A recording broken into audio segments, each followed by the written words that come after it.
There we go. No, that's okay. All right, can you hear me? Good, I haven't turned it on yet.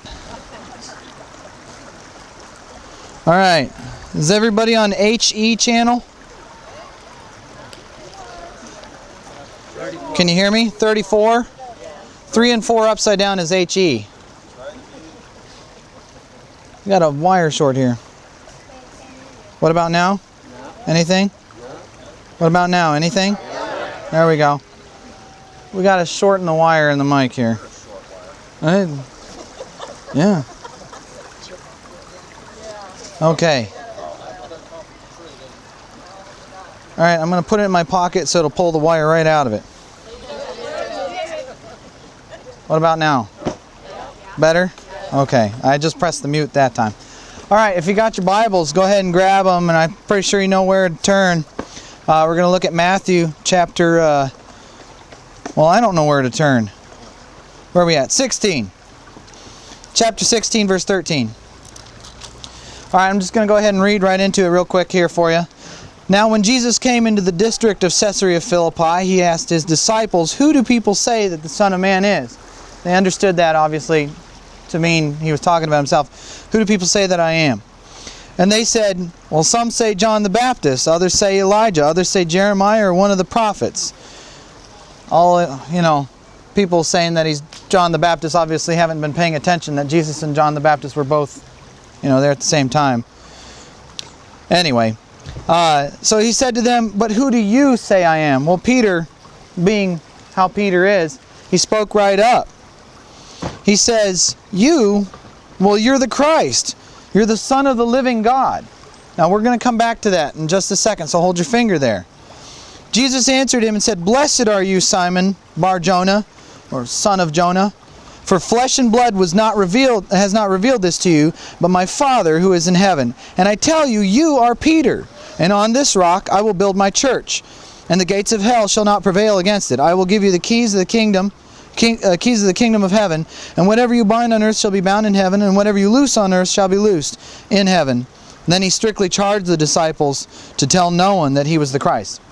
All right, I can keep on seeing this thing. I feel like I'm going to brush it with my beard and give you all ear tickles. All right, so Caesarea Philippi. So at one point in time, for a very short time, it was called Neronius, which was in honor of Nero. And of course, Caesarea Philippi, Caesar, Philip, where's Edo? I need him to be shaking his head or nodding his head or something. Oh, he's back there. Anyway, but it was changed to, when the Romans show up, it was called Panius, or the area of Pan, the place of Pan. And it was kind of shortened, almost not quite a nickname, but just maybe even a mispronunciation to the word Banias, or Banias. We saw it as we pulled in here. They still call it that, Banias.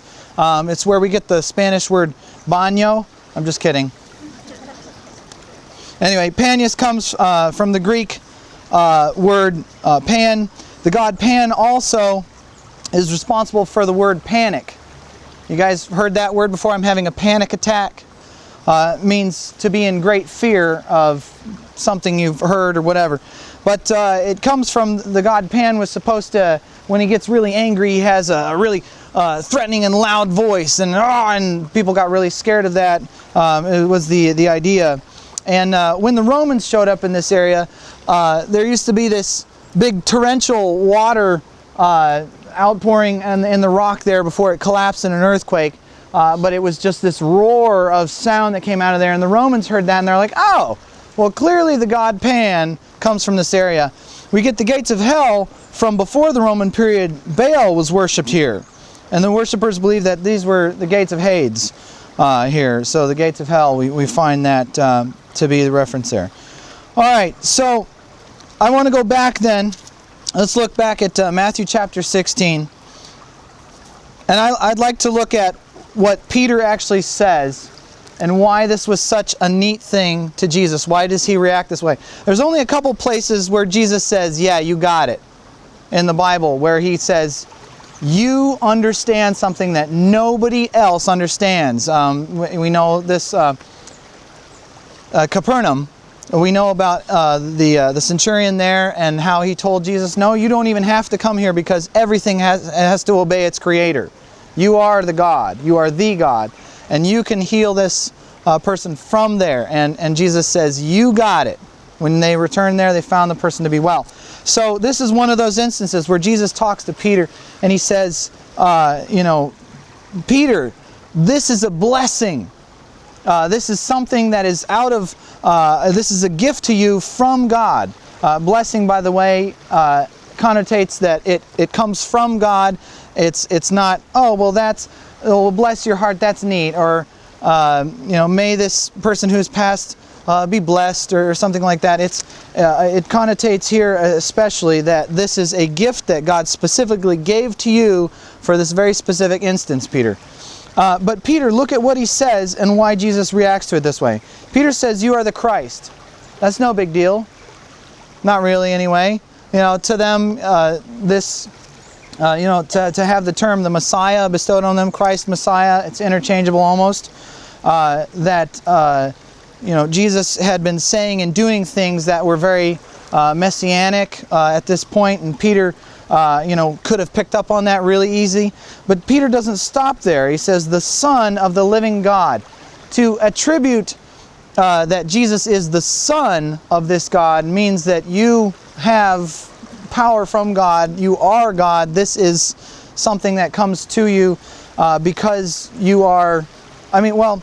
think about me and those who know my Father and those of you who know me and how similar we are. Well, that's because people say I'm just the younger version of him, or we're twins separated by years. But that's kind of the same idea, that if you are the Son of God, you have to be God. There is no other thing. It's not like, well, God had a mortal son. Not in the Hebrew mind anyway. So when he says that, he's saying you are God. But there's one more word I want you to pay attention to in here, and that it's the word living. You are son of the living God. So the indicates singular God, and that's easy to see. The Hebrews already believe that. But that he says you are the son of the living God. And we can say amen to that. That's a pretty special thing. This is ridiculous, I know, and we don't need to go there, but I'm going to do it anyway. I was watching an old Star Trek episode a while ago, and these little electronic beings decided that they were, going to reproduce in the ship, and it was causing problems, and then all of a sudden they kind of gathered their own intelligence, and they evolved or whatever. And so Captain Jean-Luc Picard was having trouble getting rid of them, because if we clean the virus out of the ship, then it's killing a living being. And I'm like, oh my goodness, just wipe it with the virus, whatever. But either way, they were having trouble with doing this because it was against the rules, because they were living beings, because they reproduced and they had intelligent thought and blah, blah, blah. When Peter says that this is the living God, he correctly identifies that no other God is a living God. They are mythology. They have no evidence of ever doing anything. Sacrifices constantly to them. They have to, you have to construct their image. When we're talking about when Gideon knocked down the Baal altar and tore down the Asherah pole and burnt it in the oxen back in his story, and Gideon's father defended him by saying to the people who were angry at Gideon, Gideon's father said, well, if Baal is a god, let him contend with him. Let him take it up. Clearly he didn't do anything. Why? Because he's not a god. He's not alive. People worship him, but he's not alive. He's not real. Peter says you are the son of the living God. This is the God of action. This is the God who does. This is the God who makes things happen. He is of substance. Now you can carve an image out of stone, and it's a stone image, but it can break and it can wear down. But God made the stone to begin with in the first place. God made the world, and Peter says this is the true and living God. Now when Jesus was here, we don't know for certain that he went into the city. We don't know for certain that he went over to here and was pointing at the temple to Pan. If you look up on the internet, it says there was no temples attributed to Pan. I don't know what this is then, if that's not a temple to Pan. That's ridiculous. So don't pay attention to the internet. It'll tell you all kinds of false things. But you have Jesus referring to this one way or the other when he is in this area. It says when he came into the area of Caesarea Philippi, the culture around here was rich with it. It wasn't just here that they worshiped, it's the worshipers would come to this area. When you think about the church that you attend, you don't live on the doorstep of the church, right? You come from the areas around and you go to church. Well, that's the same idea. People came from around the surrounding area and they came and they did their worshipy things and they threw the goat down in the swirling water, and if the blood came out, then it was a good or bad omen. I don't know how the ceremony went down. I don't worship Pan because he's not a living God. So we don't have to worry about that too much. But the God that is, the God that has substance, even calls himself I am. And I like that name for God. That's one of my favorite names for God, because he is. There is no other God that can claim that. Mostly because they're not there, so they can't claim it, right? All right. But our God says he is, and he is the only one. That is what Peter says. Jesus, you are the only God. And I know this. That's kind of a big thing. It wasn't something that was really calculated when he said it.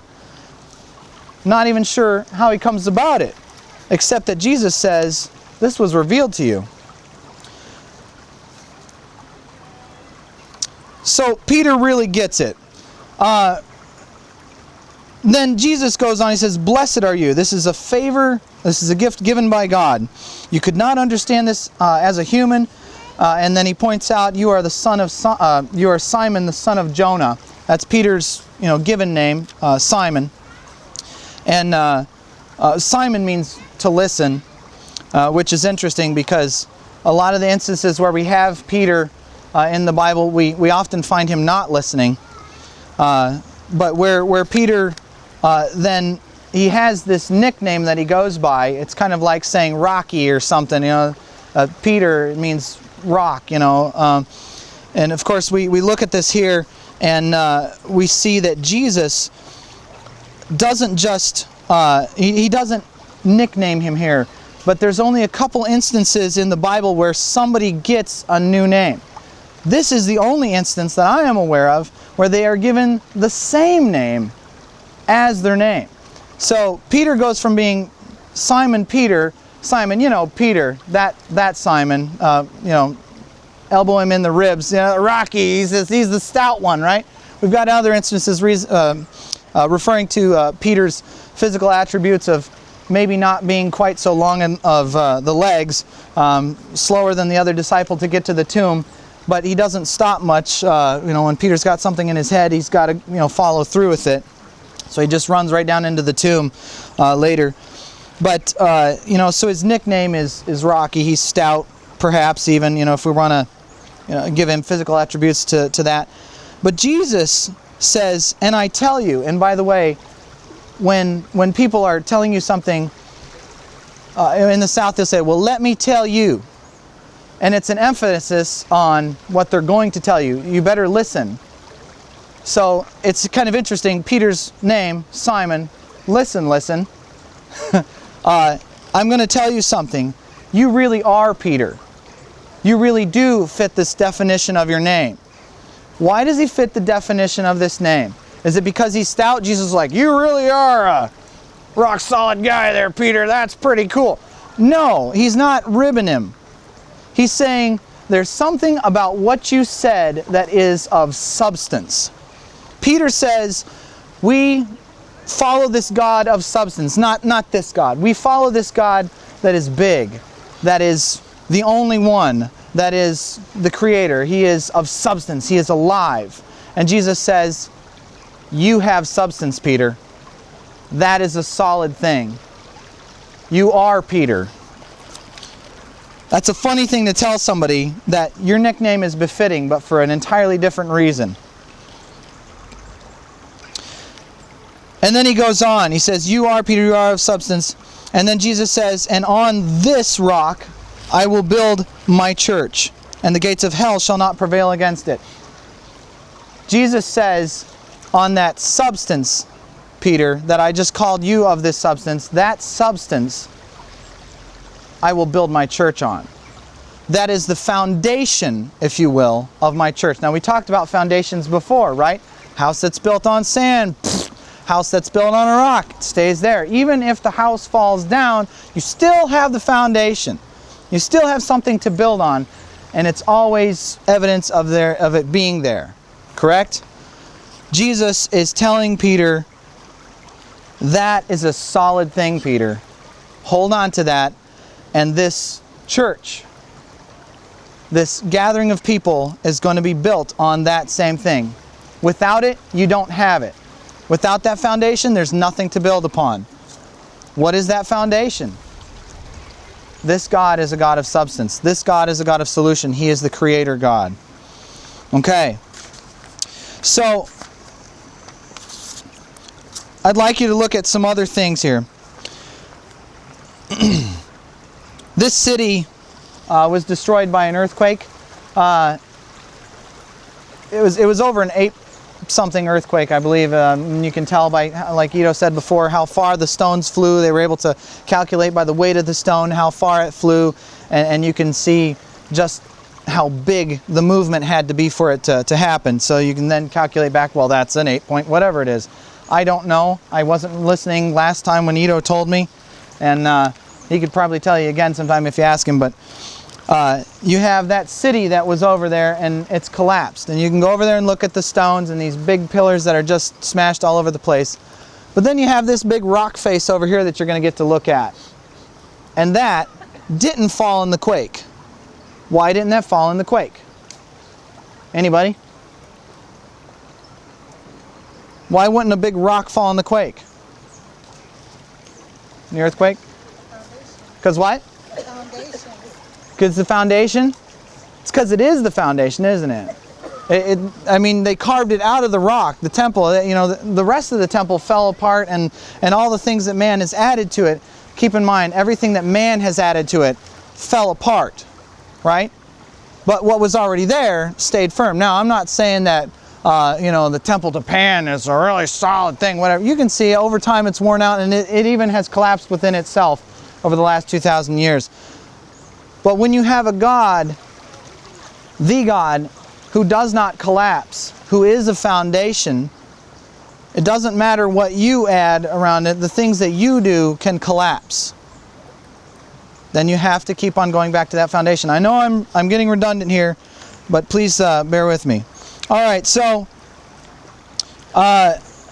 even this rock with its false god will not outlast the foundation that you have, is what Jesus was saying when he says, and the gates of hell will not prevail. This will eventually wear down. The earth will eventually go away.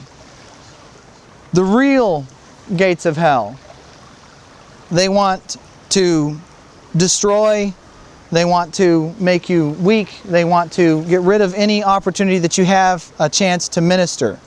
That's really why we're still here on this earth, is to be able to reach out to others who do not know of this foundation, right? But they will not be able to stop or destroy this foundation.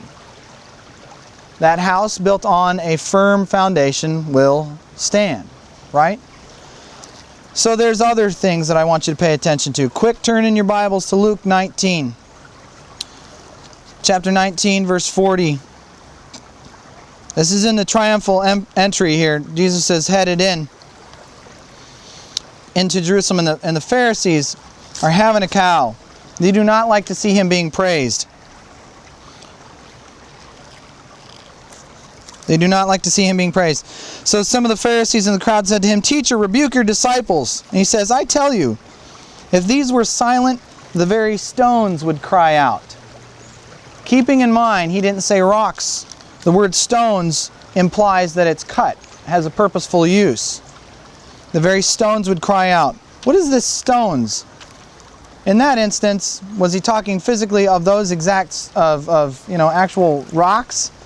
I don't know. Quite possibly. If you could shut every Christian, somebody who's giving the Word of God up, it can't be stopped. It's, again, that foundation that